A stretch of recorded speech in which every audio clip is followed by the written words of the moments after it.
You don't want to ask, do we have the money for basic income, or like, how do we pay for it via taxes? The question is, all right, just do it, but then figure out what are the taxes that make the most sense to pair with it in order to manage inflation, and what are other policies too that can help manage inflation. The Rational View is a weekly series hosted by me, Dr. Alan Scott, providing a rational, evidence-based perspective on important societal issues. Produced by Soapbox Media. The world needs evidence-based public policy now more than ever. Making the right decisions should not be partisan politics. Please help spread The Rational View by going to patron.podbean.com/The Rational View. Together, we can make a better future. Hello, and welcome to another episode of The Rational View. In this episode, I continue my investigation into the pros and cons of universal basic income as a potential solution to the ongoing increases in automation from robotics and artificial intelligence and the subsequent job losses that we might expect. In one of my earlier podcasts, Income Inequality, We've Botched It, I showed how the benefits of significant automation and productivity increases afforded by robotics have been funneled into the hands of the top 1% of society, leaving the rest of us in a declining standard of living, with most families having to go to dual incomes with less free time to just make ends meet. In the last episode, I interviewed Dr. Karl Widerquist to discuss the likely economic impacts of the ongoing artificial intelligence revolution and the feasibility of introducing UBI. In the past, I've also interviewed Mr. Floyd Marinescu, the CEO and founder of UBI Works, on the feasibility of this challenging concept. Today, I'm interviewing a recognized authority on UBI, and I'll be challenging him on some of the more controversial aspects. If you enjoy what you're hearing, please press like on your podcast app and feel free to share it with your friends. Spread the word. Let's get this out and get talking about it. We need to talk about the issues and not just send polarizing memes back and forth. Let's make this world a better place. Scott Santens has been researching and advocating for the concept of unconditional universal basic income, or UBI, since 2013. He's the founder and president of the Income to Support All Foundation, and also serves on the board of directors of the Gerald Huff Fund for Humanity, and as the editor of Basic Income Today, a daily UBI news hub. Scott was acknowledged by former U.S. presidential candidate Andrew Yang as one of those who helped shape his thinking. Scott, welcome to The Rational View. Thanks. So could you tell us a little bit about yourself and how you came to be involved in UBI as an advocate? Yeah, so I got into this back in 2013, and I got into it through the technology angle, kind of before people were really talking about like the technology like impact on work, and it was actually a discussion thread on Reddit that got my attention, which was just like how quickly technology was advancing and no one was talking about it, and it was just turned out that way. And actually, a couple months after that, then that was like the Oxford report came out saying that about half of jobs could be automated in the next 20 years. And I was just fascinated to really start thinking about just where all this was going, and to learn about what our options were. Like, how do we actually kind of go towards like the Star Trek future instead of like the Mad Max or Hunger Games kind of future? Yes. And basic income was, one of those options. And I started looking into it. I was just really fascinated by it. And I didn't know that we had so many experiments already along these lines, that we even were kind of close to this or a form of it back in the 1970s under Nixon, and that we did these pilots around the country. That was all like new to me to discover that we had done those pilots, and it was like looking into the research behind it that really convinced me that this was a really good idea. And also, eventually, it didn't take too long to realize that this isn't something that's like only for robots and AI and automation.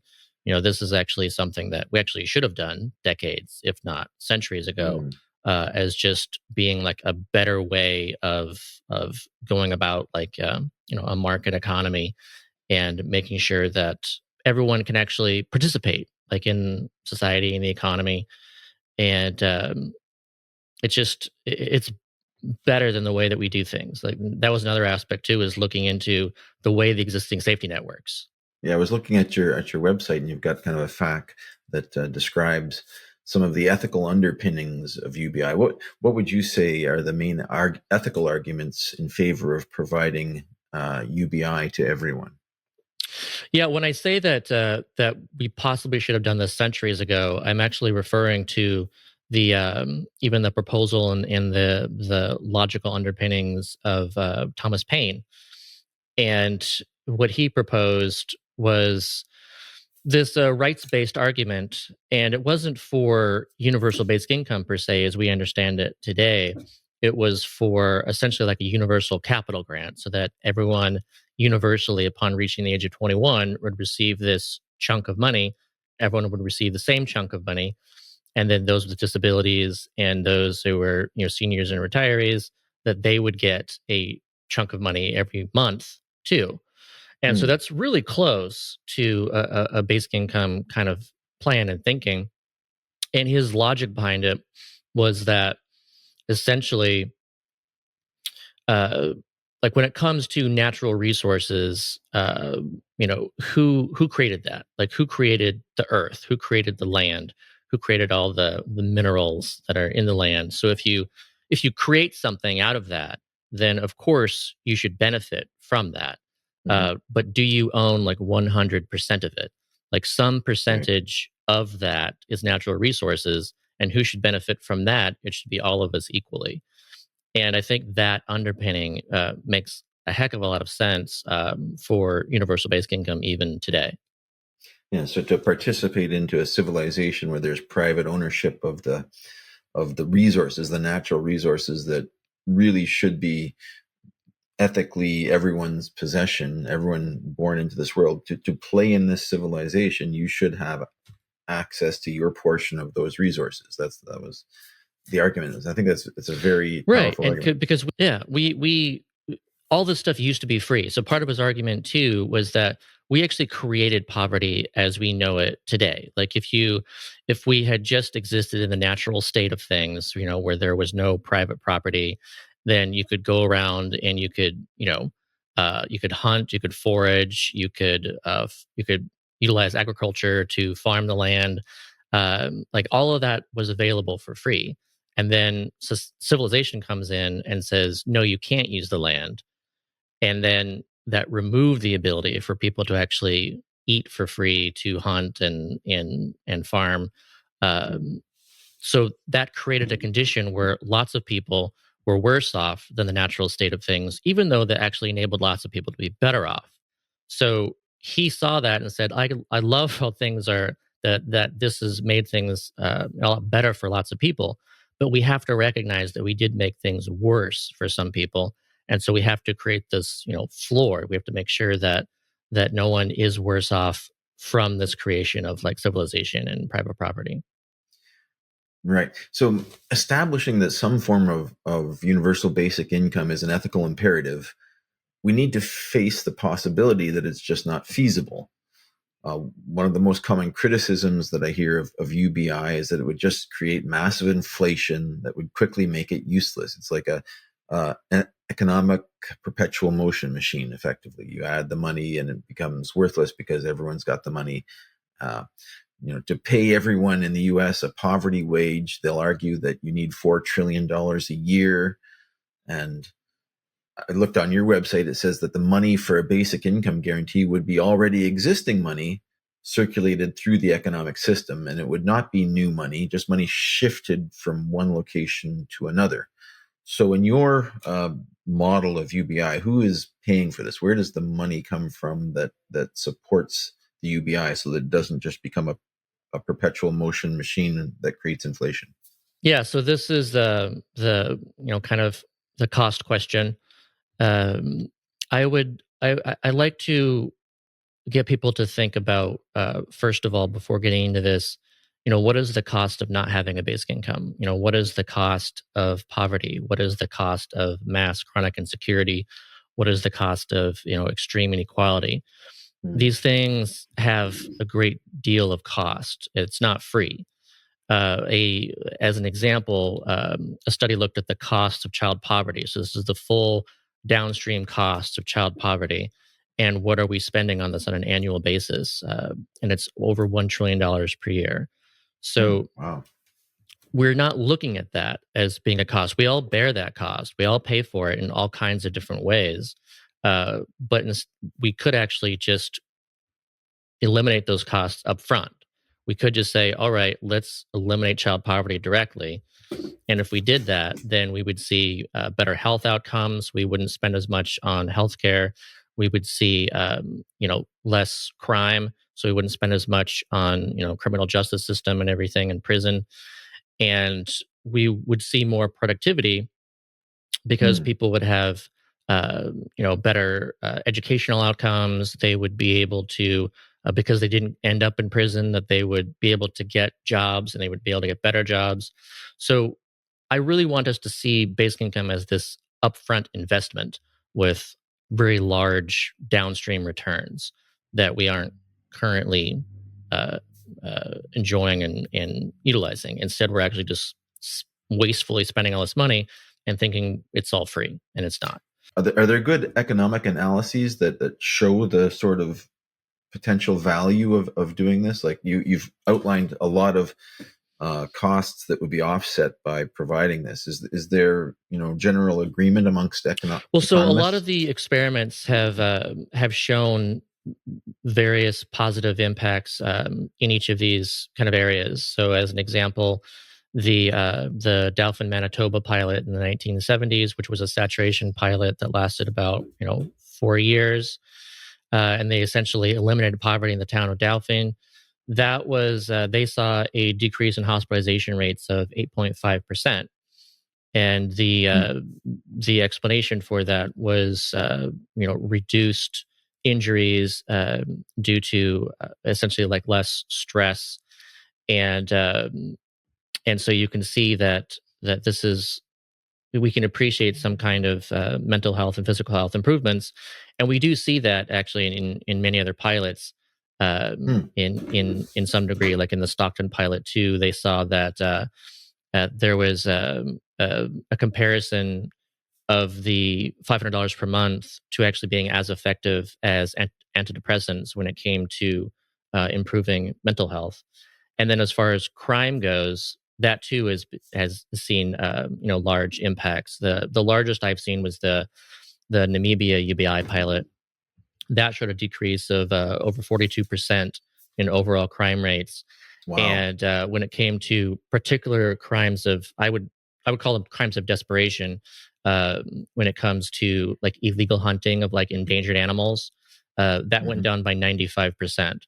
So I think that's a great example of how there's certain crimes that really people don't want to do, and the only reason they do it is because they feel like they don't really have a choice. Hmm. And we also saw those some similar crime rate reductions too in the Canadian pilot, again in the town of Dauphin in the 1970s. That was a 15% overall crime reduction and a Wow. 37% violent crime reduction, mostly in the form of decrease in like basically spousal abuse. And Hmm. so, and that's also an impact that we see a lot is just improved relationships and, decreased abuse thanks to women, especially being able to exit Wow. abusive relationships. Okay. So, yeah, those are, I think, very strong examples. We know that we will see some amount of a decreased burden on the healthcare system and the criminal justice system through basic income. Okay. So that kind of pays back a little bit. Does that offset the costs entirely, or are there other like obviously many of the proposals would be to increase taxes on the wealthy to pay for this in some sort of a net zero kind of way. Is that what you would propose? There's many ways of going out of basic income, and some are potentially more inflationary than others because it depends on just the amount of deficit financing that you do. The federal government is, as a sovereign currency issuer, in a particularly special position of being able to spend more than it taxes, and the more that it spends more than it taxes, that's more inflationary. But you can match the amount of taxes with the amount of spending, and of course, the amount of the basic income matters. So, if you have a $500 per month basic income that's fully deficit neutral, and you compare that to like a $2,000 a month basic income that's fully deficit financed, you're going to see very large differences in inflationary pressure. Mm. And it's also important to understand too that when it comes to inflation, really the question is, does the amount of demand exceed the ability of supply to meet that demand? Is the big thing. And Right. when it comes to especially basic needs, like, are we saying that the American economy can't produce enough food, can't produce enough shelter? Like, we don't have the ability to meet that supply. We can say that there are certain areas where supply of like affordable housing is less than we would want it to be, and that's certainly something Sure. we want to invest in. And there are already solutions that we should be looking at to decrease rent. Hmm. But we don't want to. It's wrong to assume that the American economy somehow can't even ramp up demand. The question is, where are we at as far as like our economic capacity? Are we at 100% economic capacity? Because if we are, then that's where you'll see inflation and lots of inflationary pressure. But if we're at around 60-70%, we do not expect to see inflationary pressure except in certain goods and services that people would want to spend on. And those are the kinds of things that have limited supply. So it's more like Mm. luxury goods, special, experiences that are very limited. Hmm. But when it comes to stuff that like food that we actually have plenty of, and digital goods and any kind of good that can be ramped up with production investments, then that's less to worry about. And also, when it comes to paying for a basic income, there's just so much we already do that can be converted into basic income. And I don't just mean welfare, which is where most people think about. And there certainly are welfare programs that could be replaced by basic income. But there's also a whole lot of tax expenditures that we spend. We spend over 1.5 trillion in tax expenditures every year. Tax expenditures being tax subsidies, tax credits. The standard deduction is something that everyone subtracts off their tax bill, Hmm. and they don't really think of it. It's just there so that you aren't taxed essentially until you're around the poverty line. And then you start paying taxes above earnings you earn above the poverty line. So if Right. we were to introduce a UBI, we could eliminate that standard deduction. And of course, that means you don't see that inflationary pressure either, because it's not necessarily new spending. It's just you're creating a floor instead of having a tax cut. Doesn't that, in some ways, invalidate what the UBI is doing, though? If you're taking away the benefits that the poor are already getting and replacing it with this, then you're not really making much of a difference. I would say that, yeah, people underestimate and tend to think of basic income as being just a disposable income boost. But I would argue that even if someone's disposable income is not boosted, and the fact that they have this floor under them still makes a difference. This is a security difference. If you have a job and your income is let's $30,000 per month or per year or something, and you can live in a state of constant insecurity. You don't know if that job's going to be automated. You don't know if it's going to be offshored. You don't know if your employer is going to Mhm. downsize. Like, all of these things lead to insecurity, and that actually also contributes to this to these health outcomes, and because Mm. people are just stressed out. And so if you make sure that people feel secure, so that everyone knows that the worst possible thing that could happen is that you would fall to the basic income floor instead of falling past that into poverty and down to zero, then that makes a huge difference to people's sense of security and even Mm. ability to take risks, which is also why we see so many improvements in entrepreneurship, again, as a result of basic income too. Like, so the Well, Namibia I pilot found a. challenge that a little bit. I know I've heard a common complaint, and I've posted a little bit on UBI, and people have come back and said, "Oh no, paying people not to work is going to decrease incentives and result in loss of productivity and collapse of the financial system." So you say that the evidence is the opposite of that. Can you just go into the evidence that you have?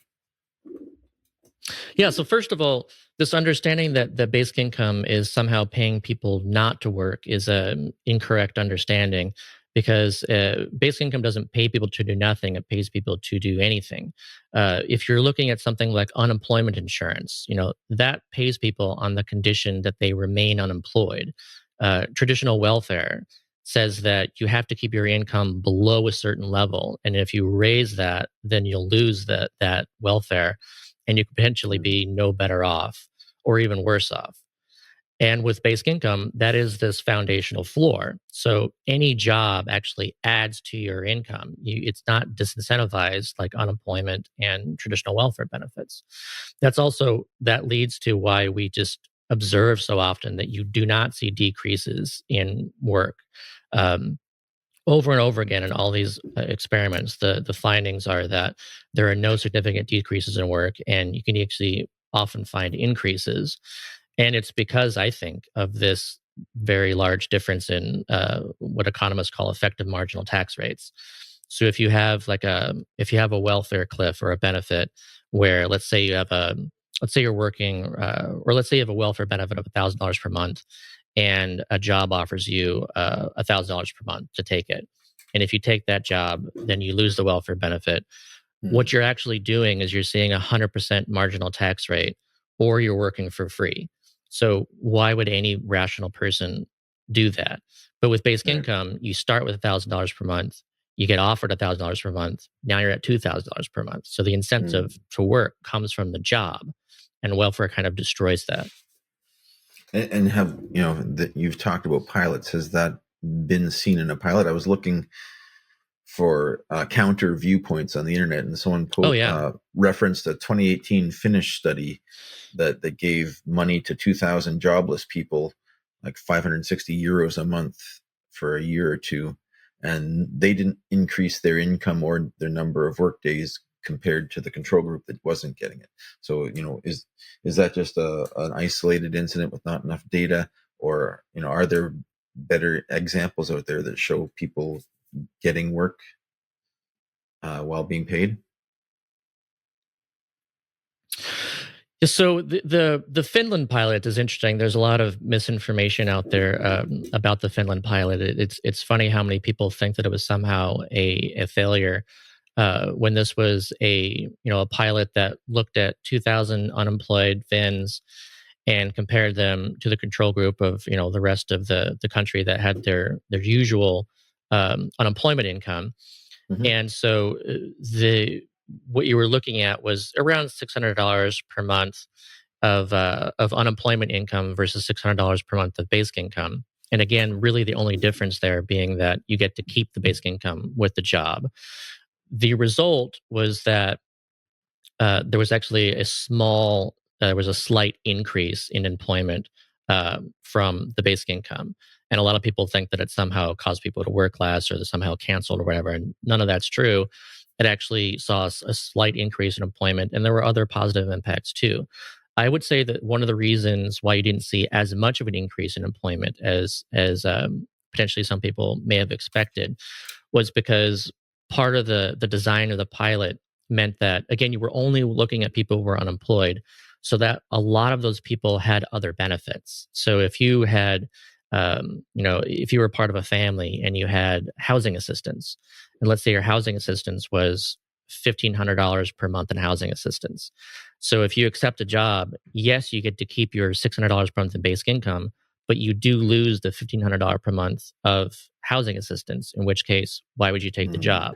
So there was a slightly better incentive because of that 600, but it was possible for some people to see a worse incentive, but it wasn't from the basic income. It was from the traditional welfare. So part of any pilot design should take that kind of thing into account. But besides that pilot, there's other pilots. There's the Stockton pilot was the first of the new, or one of the first of the new American pilots. And the result of that was that those who received the basic income of $500 per month were twice as likely to find full-time employment than those who did not receive the basic income. That Oh. same observation was seen in Hudson, New York, where again it was twice the employment rate for those who received the basic income. And then there's been a slew of from results from at least a dozen studies in the past few months, and I just see that over and over again, where there's either a slight decrease in work combined with an increase in work that cancel each other out, or there's an increase in work, just a pure increase. And really, that's largely just because you're testing. These pilots are testing a 0% marginal tax rate, and that's certainly going to be better. And it's also fair to say it's not realistic. Like any kind of implemented basic income, you would see some amount of a marginal tax rate, on the poorest people, even if it was 5% or something. So these 0% ones are going to have much better impacts, or some degree of better impact than an actual implementation. But it's also far better than welfare, which is usually at least a 50% marginal tax rate and can approach 100% and even go beyond. Hmm. Now, I want to talk a little bit about what we see as the need for UBI in terms of the automation and the job market and the advent of artificial intelligence in taking away a lot of jobs that I expect to see. I've been faced with the argument that automation is actually coming online just in time to save us from the demographic collapse of productivity due to the boomers all retiring. So, great that we're having more automation and, we can keep up the economy with fewer workers. So, we don't really need to change anything. Maybe we should be more sanguine about the coming automation revolution. What do you think?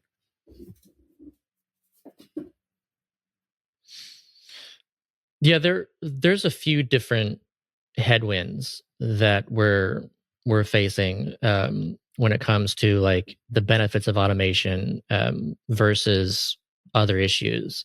One of them, like you said, is demographic change.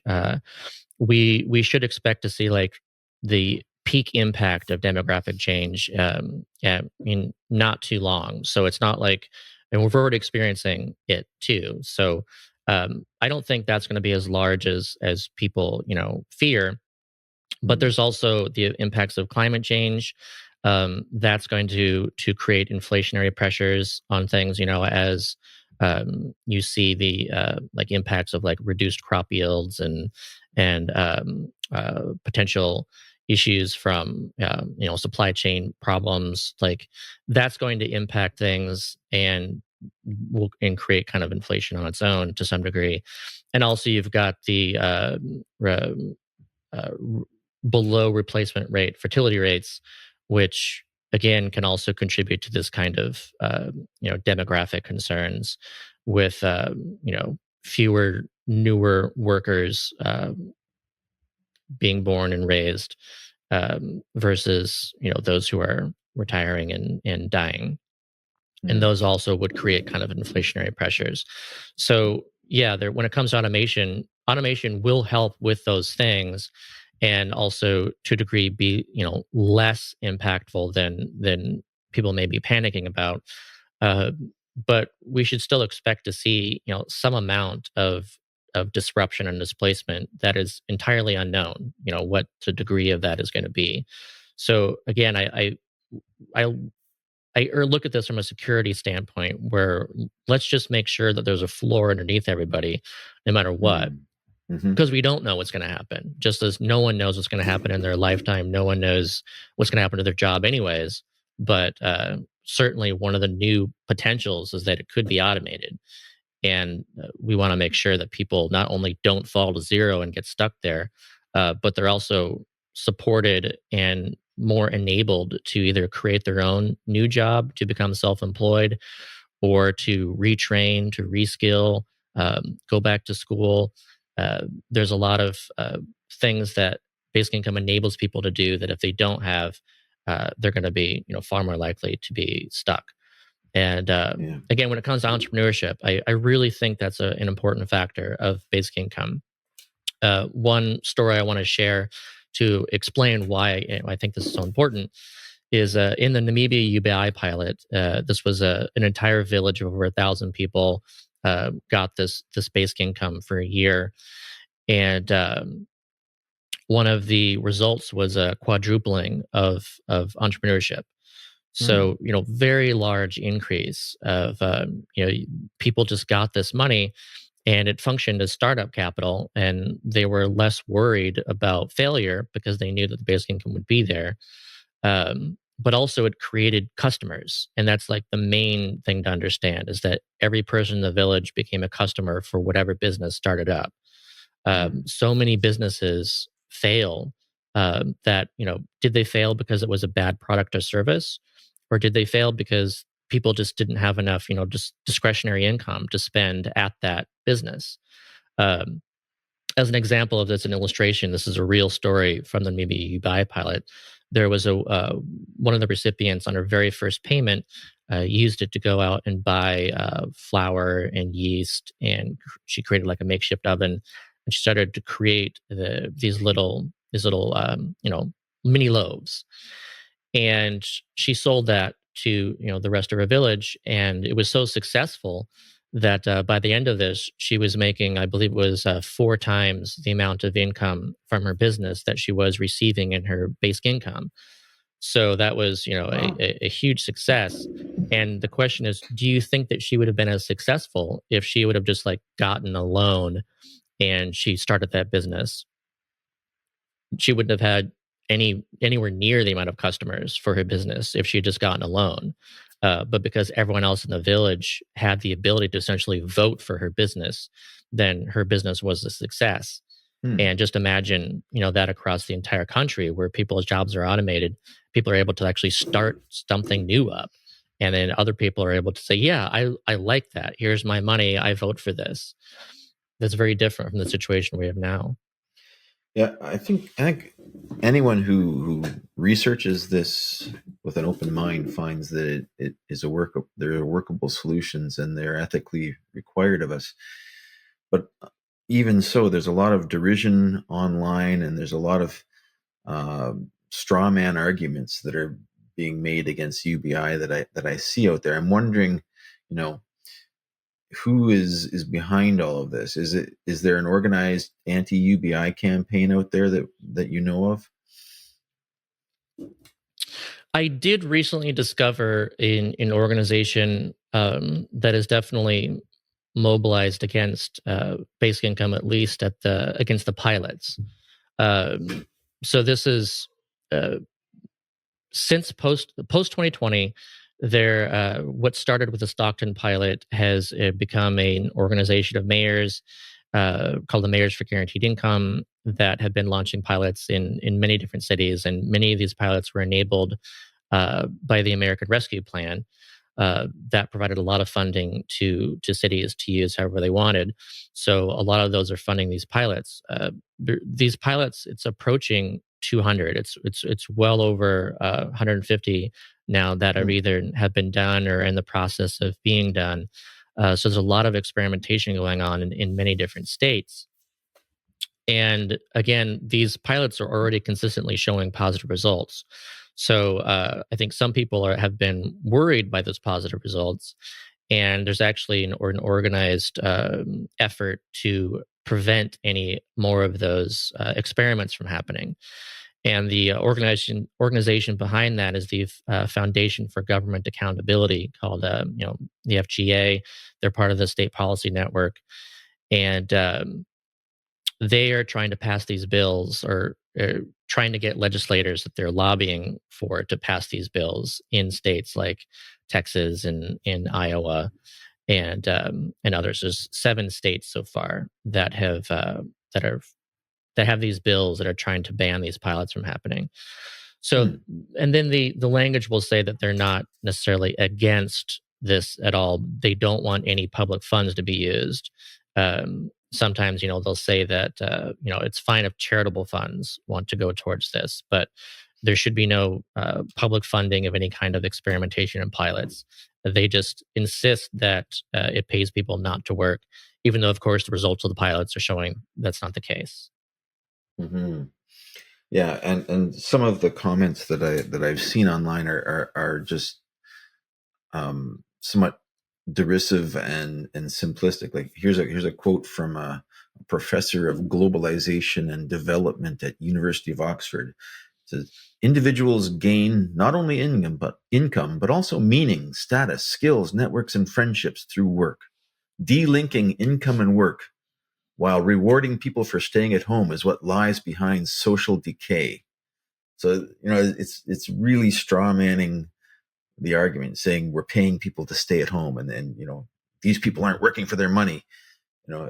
It's there's quite a different mindset, or just I don't know if they're trying to construct a moral chamber that doesn't allow a floor. It doesn't allow for it basically says that if you aren't fully participating in the economy with a job, then you deserve to go hungry and have no home. And I find that much more morally objectionable than paying a little bit to give people some dignity and food. I mean, Yeah, so much of it is based on this thinking of work being somehow, the only means of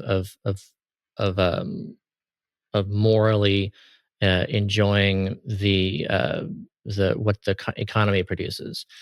And of course, we know that's not true. Like we don't have a work requirement on rich people. We don't say that in order to receive stock dividends that you have to prove that you're actually doing something. We don't say that you don't receive interest from savings accounts unless you're actually doing some form of approved work. We don't attach any kind of work requirement to inheritance. When it comes to income, there's three primary sources of earning income, and that's wages, and it's capital, and it's land. So this people who are against this because of people aren't working, that's only one of those three, and then they're totally fine. Like you can be someone who's actually living off of a trust fund who isn't doing anything, and you can look at someone who's not working and say, get a job. uh, but you're fine because you're living off of capital, or you're fine because you're living off of land and you're renting it out, or unproductively enjoying economic rent. Like those things are fine. yeah. So I look at Alaska. Alaska is a great example of really the place that has had a UBI the longest, and it's fully universal, it's unconditional, and it's to every individual there in Alaska, and it's on a frequent annual basis. This has been going on since 1982, and the amount it's like a small UBI. It's around $1,000 to $2,000 per year on average, but it has been as high as around 3,500.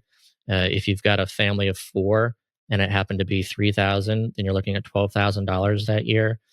And people don't look at that as welfare. They don't say, oh, Alaskans don't deserve that because you're not working for it. They just recognize it as being their dividend from the natural oil wealth. Again, it's kind of a Thomas Paine argument. It's saying, who does the oil actually belong to? Should oil drillers be able to come into Alaska, drill it up from the ground, and sell it and enjoy all the profit for themselves? Or should there be some amount of income gained from the ownership of the land? And so, no one sees a problem with that. And also, the impacts are fascinating to look at. Like, what are the results of this annual dividend in Alaska? Well, it turns out that it has not decreased employment, and a study showed that it increased part-time employment by 17%. So overall employment has gone up because of the dividend in Alaska.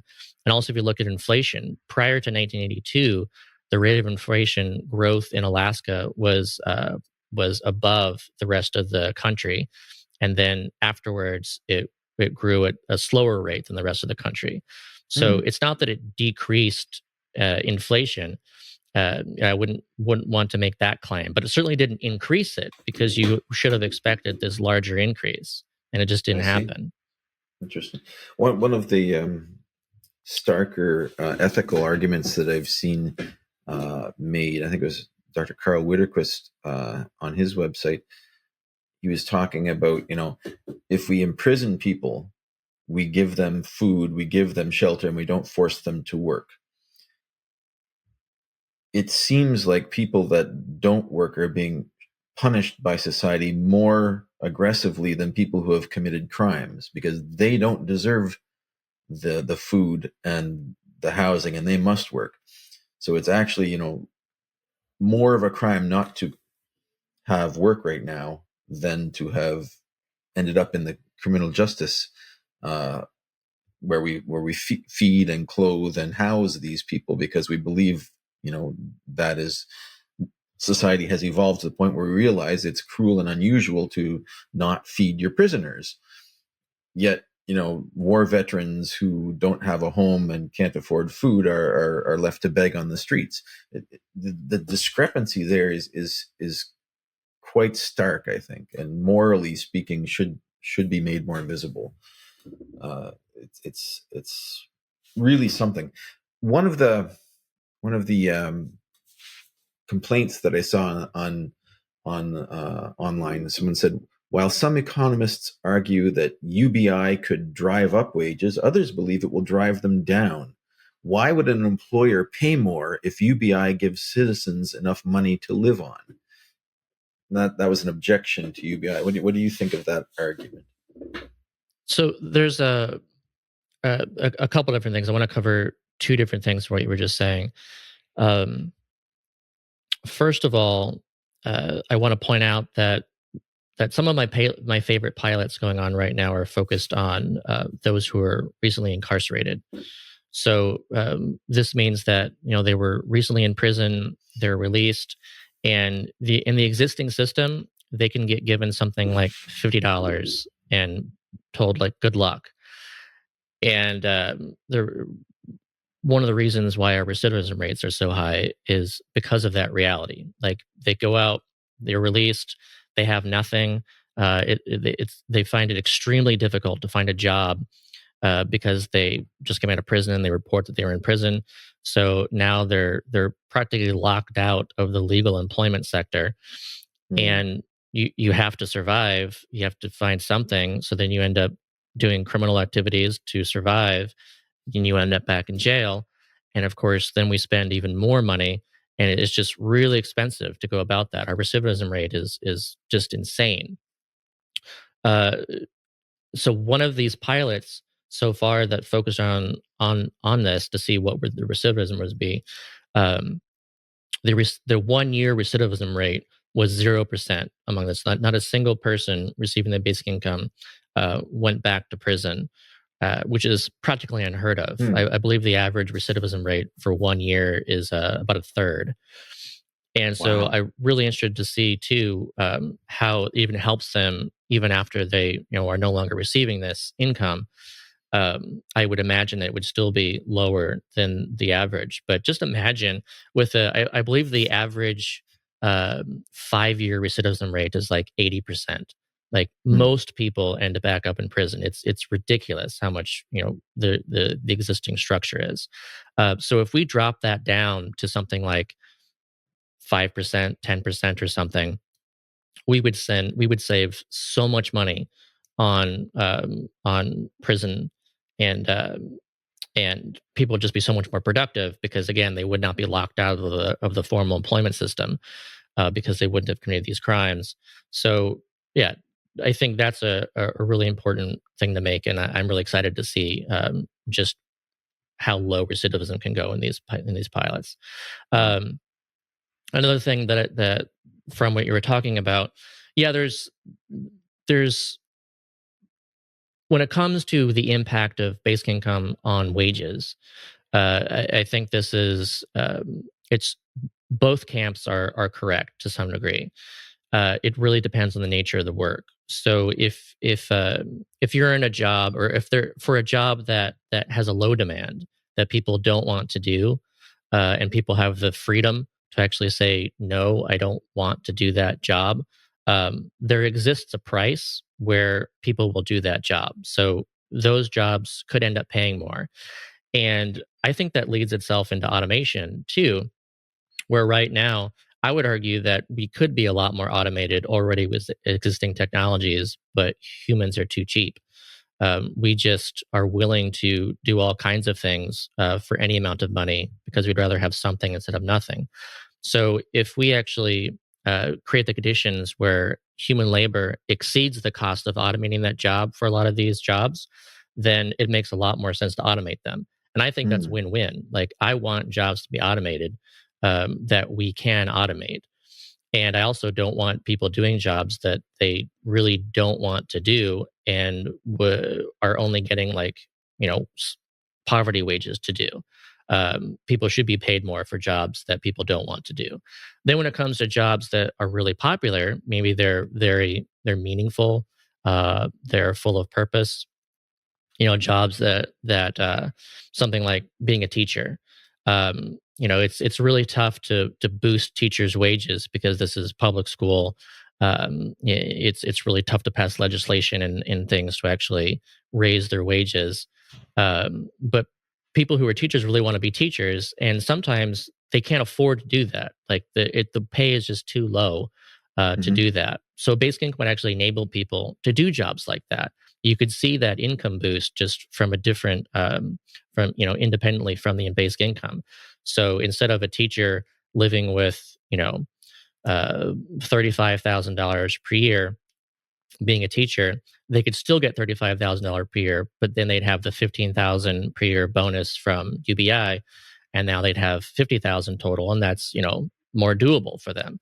So it would enable a lot of these jobs to either not pay more or even pay less for like really popular stuff that people really want to do, and also it enables unpaid work as well. Like that's an entirely new option for a lot of people. Where right now the only people who can afford to be volunteers and to do unpaid care work and these things are if you can afford to do it. So if we actually support all forms of unpaid work, then that means that you don't even have to pay people to do certain things. People will just do it themselves because they just would like to do that. Yeah, if you take duress out of the job market, you're certainly going to change the market. But some would argue that a market works better when people aren't making decisions under duress. So you have a better market in a better functioning job market in that You know, th- regime. there's there's also There's also like in a like an economic efficiency argument to make here too that I also just want to add, and this is looking at David Graeber's bullshit jobs theory. A great book. I recommend that book. People can even just find the article that led to the book. But his hypothesis is that there's a lot of jobs out there that are entirely unnecessary, that we're basically paying people to do something that doesn't need to be done, or and that can even that's a drag on total overall productivity. Like if you're doing something that's entirely unnecessary instead of something we need doing, then the work we need doing is just sitting there not being done, and just nonsense is being done instead. And I think that's true to a large degree. I don't know what the percentage of total employment actually classifies as this completely unnecessary work, uh, but it's a significant portion. And it leads to necessary work that isn't necessary too. As an example of this, like in his book, let's say you've got like an office building full of people doing unnecessary work, and that office building needs to have like a janitorial staff. Well, clearly the janitorial staff is real work and it's important, but it's supporting work that it only exists because the other work that isn't necessary is being done. So like to some degree a lot of the actual necessary jobs are also unnecessary, because you're just feeding these jobs that aren't necessary. So just Interesting. imagine how much more productive the overall economy could be if people could actually gain the power to refuse these bullshit jobs. They say, no, I'm not going to do that. And that was actually his conclusion in the book, was that the only tool out there that could actually eliminate or at least greatly reduce all this unnecessary work was this unconditional basic income. Very interesting. So you've published a book recently. Is it Let There Be Money? Is that the title of your book? Yeah. Yeah. And so that kind of outlines UBI, how it's going to be paid for, how it works. When was that published? I believe it was like December of maybe 2022. Okay. Well, congratulations on publishing that. What would you say from your book? What thesis do you leave people with to get this done? How do we get UBI? You've been advocating for it. You've published the book. What do you tell people that needs to be done? Part of the goal of the book was to get people to just understand money better. It starts off with the fact that during the pandemic, we just created trillions of dollars. We didn't tax it first, and we didn't borrow first. We didn't issue treasury securities first. We spent it, and then we issued treasury securities and taxed. This was just that's the ability of sovereign currency issuers, is that they're the ones who create the money and then they tax it back. That some amount gets taxed back. What's left out there is the money supply. And as long as people think that we have to tax first in order to spend, then you're limited by money. And of course, money is this just construct that we created. It's not the actual limit. The actual limit is what are our total natural resources? What is our total economic capacity to meet demand through the technology we have and the workers we have and the skills that they have? That is what our actual limit is. And so the way of measuring our actual limit is inflation. If you exceed the supply capacity, your total economic capacity, then that's where you start to see inflation. And some amount of inflation is arguably good. Most economists agree that something around 2% of inflation is good, because that means, in a consumer economy, that people aren't holding on to their dollars thinking that if they hold on to it, then it'll be worth more later. Instead, they know that to some degree, it'll be worth less later. So it's better to spend it now instead of waiting. And so that actually feeds into a consumer economy, and then that's good for economic growth. Overall, that leads to higher functioning economic growth overall. So what I want people to take away from the book is to really ask that question instead. You don't want to ask, do we have the money for basic income, or how do we pay for it via taxes? The question is, all right, just do it, but then figure out what are the taxes that make the most sense to pair with it in order to manage inflation, and what are other policies too that can help manage inflation. Because taxes aren't the only thing to do. As an example, if you look at rent, so something like a land value tax, I think, is a great way of taxing money, because then what you're doing is creating a system where people are actually no longer discouraged from building and developing land. And it's messed up that people can just sit on land and do nothing, and then just sell it and see these huge windfalls, where the only reason the value of that land increased was because of everything around it. It was because of the infrastructure. It was because of the businesses. It was because of the entire community. So something like that, I think, makes far more sense, because it's a great incentive structure, and you don't only pull money out of the money supply through this, but you do it in a way that has positive impacts. It means that would push down on rent prices, and it would make home ownership less of an asset class.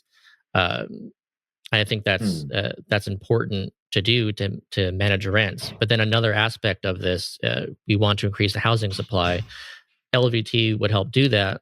And another thing would help is like YIMBY reforms. If we have these laws on the books that say you're only allowed to build single family homes in this area, then you're preventing multifamily homes. And so that actually, puts upward pressure on rent.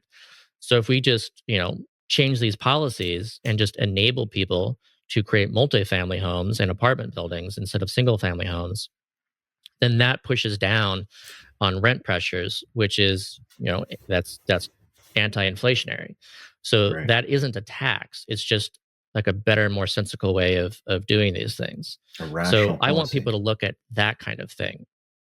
Right. Look Mhm. at rational policies and look at other forms of taxes and income taxes. Let's tax the stuff we don't want. Carbon taxes are another good idea. Especially when you pair it with a UBI, that means that you're reducing poverty and inequality at the same time as reducing greenhouse gas emissions. So, think of all the things that we could tax that we don't want, and let's do that instead of taxing people's incomes. And we're doing that because we want to manage inflation, and not because we're trying to come up with the money to do this. Again, it just matters what is our capacity, what's our resources, what's our ability to meet demand. That's a great perspective. So thank you so much for coming to chat with us about UBI. Learned quite a bit. And I think every time I learn more about UBI, I become more convinced that it's something we need to do.